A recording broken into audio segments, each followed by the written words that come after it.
Dan ya walaupun pada waktu itu kita masih didukung sama orang tua, tapi senang terima gaji pertama. Dan saya masih ingat pada waktu itu, pada waktu saya masih kerja, bukan hanya gaji pertama, gaji 3 bulan saya, 3 bulan pertama saya serahkan untuk pekerjaan Tuhan. Terserah mau dibuat apa, saudara. Apakah saya akan carry setelah itu? Enggak, saudara. Tuhan menggantikan, melipat gandakan. Amin, saudara. Itu keradikalan seperti itu yang sekarang sudah mulai luntur. Dan mari kita kejar pengenalan akan Tuhan, saudara. And not the doing, tapi orang yang jatuh cinta itu adalah orang yang paling radikal. But the knowing itu pentingnya, not the doing lagi. Orang yang jatuh cinta itu radikal, saudara. Dan orang yang jatuh cinta, benar-benar jatuh cinta loh ya, tidak waras, saudara. Siapa yang pernah jatuh cinta?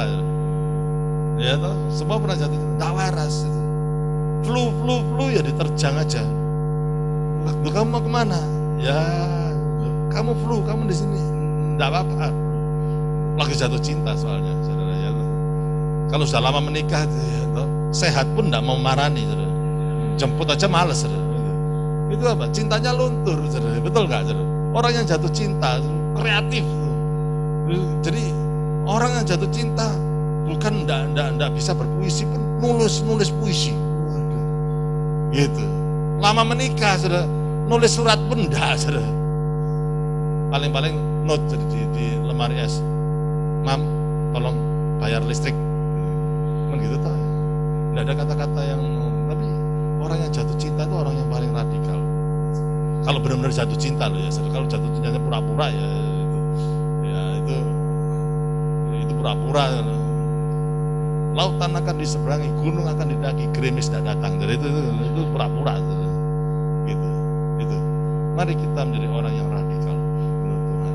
Bukan not in the doing, tapi in the knowing.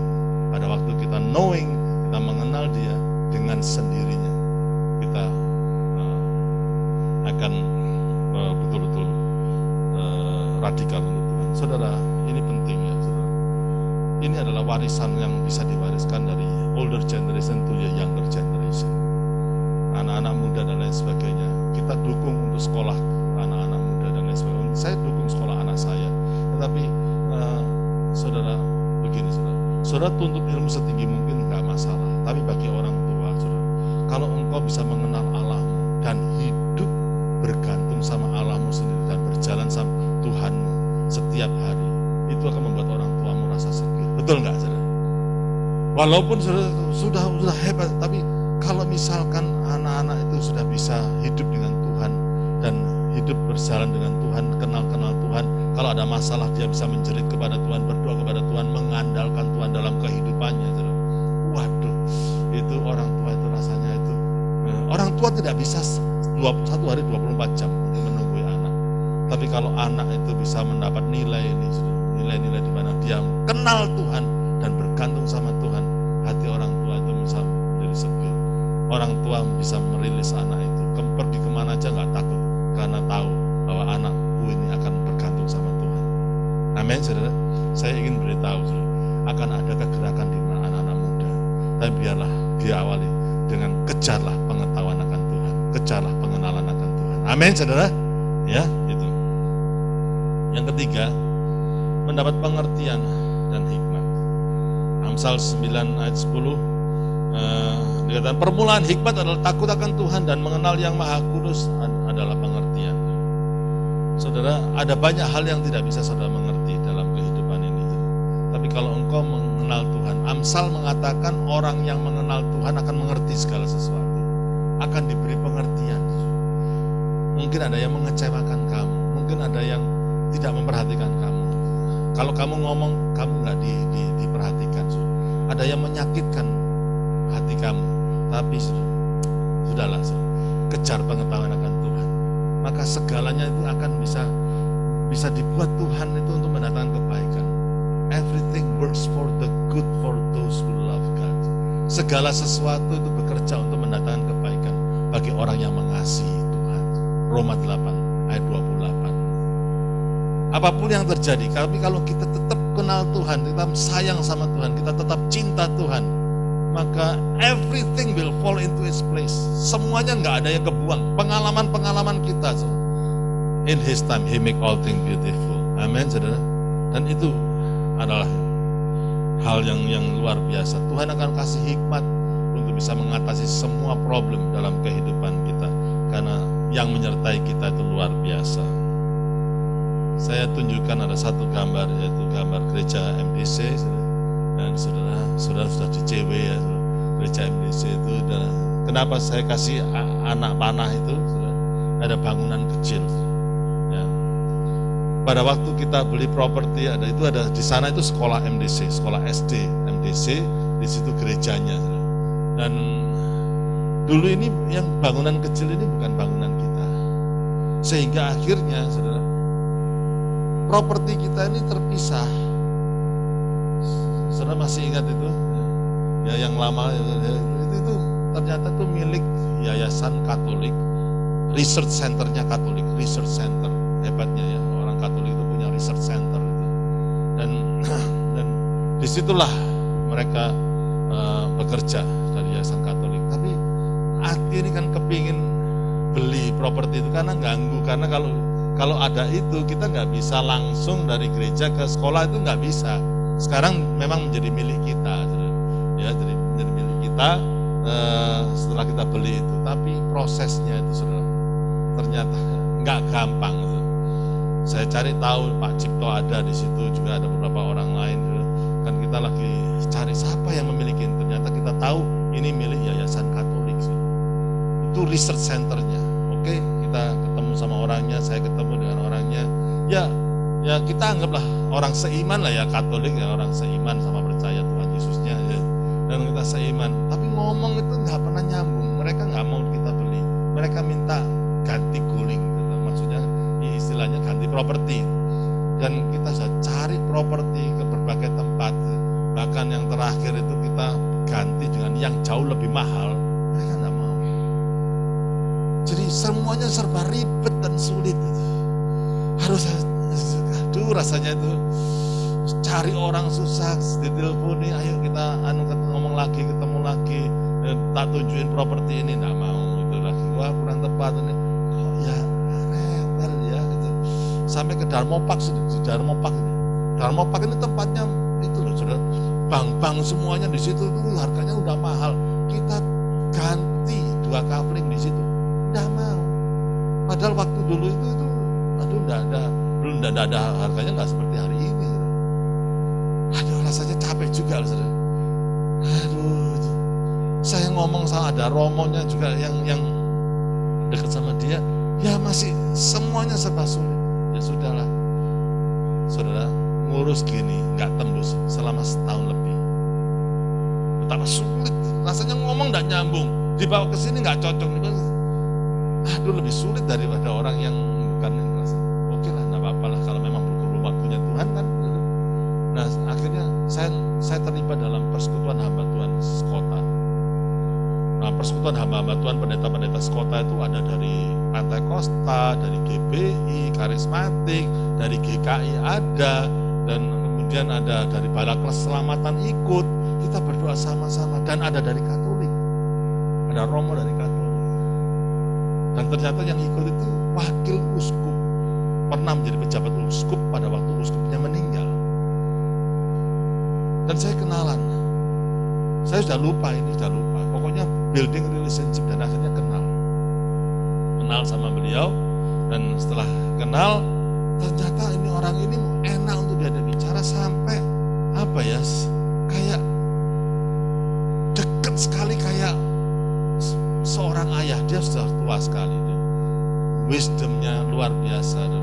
Ternyata jadi romo itu, waduh, tidak gampang loh saudara. Bahasa Inggris harus ada, Latin wajib, bahasa Latin harus wajib. Waduh, bisa bahasa berapa bahasa, pinter orangnya, baik orangnya. Oke, saya ajak makan. Orang pendeta-pendeta bingung loh, romo wakil uskup itu kok sering diajak makan, kok mau ya sama Andreas? Kuncinya cuma satu, ajaklah dia makan, dijamakan. Kalau ngajak makan enggak dijamakan, dia kerja. Saudara. Tapi kan setiap orang harus makan siang, saudara. Ya kan, jadi harus makan siang. Jadi saya ajak, saya ke Dr. Stomo, ayo Romo, namanya Romo Haryanto, makan di Tunjungan Plaza dekat, kemudian saya pulangkan lagi. Relasi pertama dekat. Satu kali dia jatuh, ya. Kemudian saya carikan tukang pijet, dipijeti kok jadi enak ya, jadi dipijeti. Kemudian gini, Romo, pokoknya gini, tak kasih nomor teleponnya tukang pijet ini, dan kalau kakinya sakit biar dipijeti sampai tuntas, benar-benar. Jadi relasi kita sudah bayangkan itu, ya ini saya ceritakan itu, saya persingkat, tapi relasinya itu berbulan-bulan sampai setahun, sudah ngurusin setahun, enggak selesai-selesai, tapi pada waktu itu hanya developing the relationship dengan wakil uskup ini. Saya ngomong sama tukang pijetnya, pokoknya kalau kamu ditelepon Romo Haryanto, ya kamu cepat ke sana dan jangan mau terima uangnya, nanti aku yang bayari kamu. Cuman berapa sih? Kemudian saya ditelepon, Pak Andreas kok enggak mau, katanya dibayar Pak Andreas. Jangan gitu ya, enggak apa-apa lah, sudah enggak usah dipikir, murah, cuma tukang pijet biasa. Dia pijet telepon, saya yang bayarin. Akhirnya jadi sangat dekat. Baru keinget, aku punya masalah. Ya ini, ya kan. Romo, kenal enggak sama orang yang namanya, ya saya gantilah ya, saya ganti namanya di Alkitab terkenal, saudara ya. Saya ganti Yohanes lah. Ada yang ya, soalnya itu ada Yohanes di situ, apa ya. Biasanya Yohanes itu bocing nih. Enggak. Saya gantilah apalah. Saya ganti namanya. Kayak apa siapa? Amir atau apa siapa? Kenal enggak?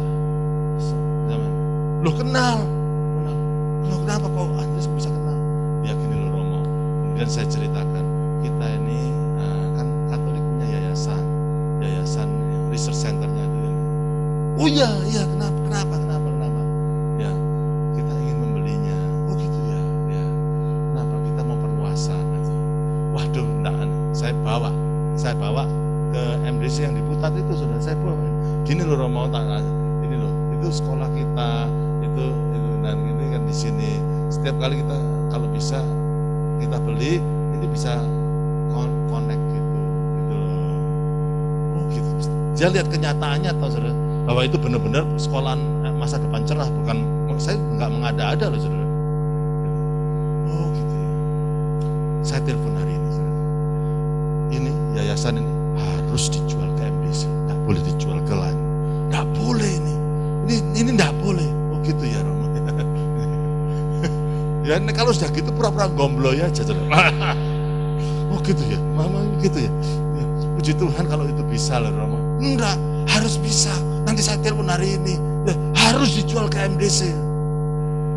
Ya puji Tuhan ya. Ya udah. Rupanya dia nggak tahu gimana lah telepon. Enggak apa-apa, itu murid saya kok Pak Andreas, gampang itu semua. Ternyata jaringannya dibawa ke uskupan memang. Research centernya ini saya nggak tahu gimana. Besok dia yang cari saya, rasain kita cari dia setengah mati, rasanya sulit, ditelepon nggak diangkat, setahun sudah terbengkalai. It does matter who you know. It does matter who you know. Dia yang telepon, saya ngomong sama Pak Cipto, Cip ini Bapak ini Amir ini telepon ini, kita selesaikan 1 hari selesai. One day negotiate selesai. Udah begitu cepatnya. It does matter who you know. Benar. Ternyata kalau sudah kenal orang yang tepat, masalah yang rumit jadi gampang. Nah, saya ingin stop di sini. Saudara mungkin punya banyak masalah, betul nggak? Biasanya ada orang yang punya masalah pajak, ya cari orang yang pintar pajak, jadi masalah jadi gampang. Masalah memasak, ketemu orang yang ahli memasak, jadi gampang. Waduh, kaki saya panjang sebelah, gitu. Cari orang yang bisa buat sepatu, jadi masalah selesai semuanya gitu. It does matter who we know. Benar, saudara. Saya kenal siapa itu. Betul enggak, saudara? Ya, saudara. Nah, saudara. Tapi begini, saudara. Yang saya ingin tekankan itu, kalau engkau bisa kenal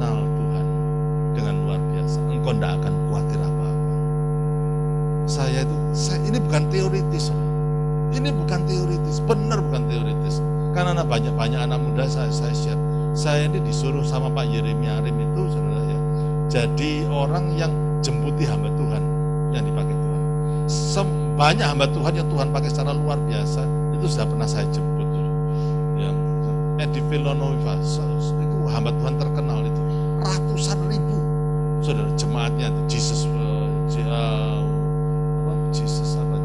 is Lord. Itu rasul.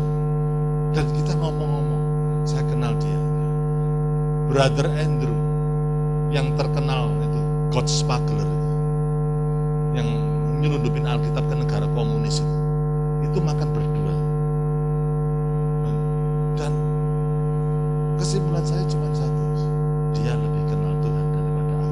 Aku masih belajar mengenal.